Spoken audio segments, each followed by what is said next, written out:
இந்த வீடியோவில் நம்ம ஷேடோஃபெக்ஸ் ஐபிஓ பற்றி தான் பார்க்க போகிறோம். இந்த நிறுவனம் நல்ல நிறுவனமாக, லேட்டஸ்ட் ஜிஎம்பி எப்படி ட்ரேட் ஆகிட்டு இருக்கு, இந்த ஐபிஓ அப்ளை பண்ணலாமா போன்ற விஷயங்களை நம்ம பார்க்க போகிறோம். இந்த ஐபிஓட டோட்டல் இஷ்யூ சைஸ் 1907 கோடியாக இருக்குது. இதில் ஃப்ரெஷ்ஷாக 1000 கோடிக்கும் ஆஃபர் ஃபார் சேல் மூலமாக 907 கோடிக்கான ஷேர்ஸ் இஷ்யூ பண்ணுறாங்க. அதிகமாக ஃப்ரெஷ் இஷ்யூ தான் இஷ்யூ பண்ணுறாங்க. பட் இருந்தாலும் 907 கோடி பார்த்தீங்கன்னா ஆஃபர் ஃபார் சேல்லையும் போக போகுது. அந்த 907 கோடி அந்த நிறுவனத்தோட ப்ரொமோட்டர்ஸ் தான் போய் சேரப்போகுது. திரட்டப்படும் அந்த ஃப்ரெஷ் இஷ்யூலேருந்து 1000 கோடியில் 423 கோடி நெட்வொர்க் இன்ஃப்ராஸ்ட்ரக்சருக்காக டெவலப்மெண்ட்காக பயன்படுத்த போதாக சொல்லியிருக்காங்க. 138 கோடி ஃபண்டிங் லீஸ் பேமெண்ட்ஸ்க்கான ஃபண்டிங் யூஸ் பண்ண போகிறாங்க. 88 கோடி பார்த்தீங்கன்னா பிராண்டிங் மற்றும் மார்க்கெட்டிங்காக பயன்படுத்த போதாக சொல்லியிருக்காங்க. இந்த நிறுவனத்தை பற்றி இப்போ பார்ப்போம்.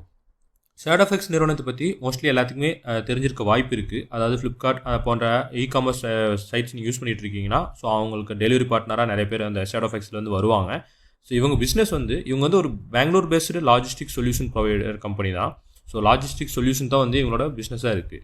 இந்த நிறுவனம் பார்த்தீங்கன்னா இ-காமர்ஸ் மற்றும் D2C delivery, hyper local, quick காமர்ஸ்னு சொல்லிட்டு இந்த மாதிரி அனைத்து கேட்டகரியான இ-காமர்ஸ் சைட்டுக்கும் பார்த்தீங்கன்னா டெலிவரி சப்போர்ட் பண்ணிகிட்டு இருக்காங்க. அது மட்டும் இல்லாமல் ஷேடோஃபெக்ஸ் ஃப்ளாஷ் ஆப் மூலமாக பார்த்தீங்கன்னா பர்சனல் கொரியரும் பார்த்தீங்கன்னா டெலிவரி பண்ணிகிட்டு இருக்காங்க. ஸோ இவங்களுக்கு நேஷ்னல் லெவலில் பார்த்தீங்கன்னா 4699 டச் பாயிண்ட்ஸ் இருக்கிறதா சொல்லியிருக்காங்க. 14758 பின்கோட்ஸ் இந்தியாவில் கவர் பண்ணுறதாகவும் அவங்க சொல்லியிருக்காங்க.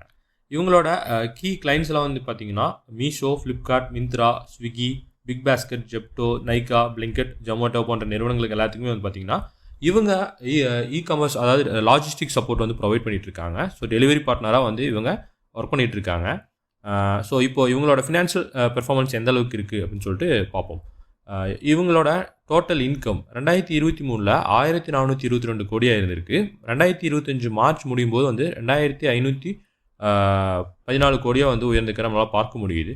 அதே சமயம் இவங்களோட ப்ராஃபிட் லாஸ் மேக்கிங் கம்பெனியாக இருந்திருக்காங்க. 2023 142 கோடி லாஸில் இருந்திருக்காங்க. பட் 2022 அந்த லாஸ் குறைஞ்சி 11.88 கோடியாக லாஸ் குறைஞ்சிருக்கு. 2025 ஃபினான்ஷியலில் ஃபஸ்ட் டைம் இவங்க ப்ராஃபிட்டையும் போஸ்ட் பண்ணியிருக்காங்க. பெரிய ப்ராஃபிட் இல்லைனாலும் ப்ராஃபிட் ஜோனுக்கு வந்திருக்காங்க. 6 கோடி ப்ராஃபிட் போஸ்ட் பண்ணியிருக்காங்க. செப்டம்பர் 30, 2025 அந்த குவார்ட்டர்லி க்ளோசிங்கில் பார்த்தீங்கன்னா 21 கோடி பார்த்தீங்கன்னா ப்ராஃபிட் போஸ்ட் பண்ணியிருக்காங்க.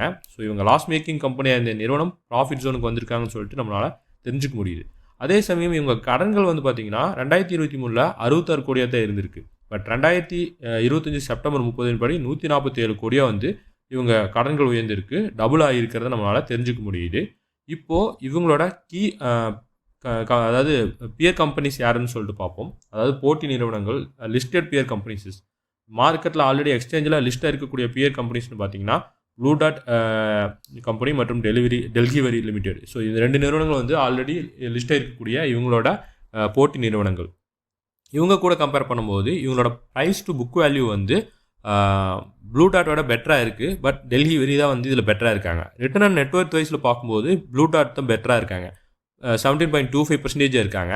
ஸோ டெல்கிவரி மற்றும் ஷேடோஃபெக்ஸ் ரெண்டுமே புவரான ரிட்டர்ன் ஆன் நெட்வொர்க் தான் இருக்குது. பிஇலையும் கம்பேர் பண்ணும்போது இவங்கள விட ப்ளூ டாட் தான் பெட்டராக இருக்காங்க. ஸோ ஓவராலாக பார்க்கும்போது blue dot return on network மற்றும் பிஇயில் பெட்டராக இருக்காங்க.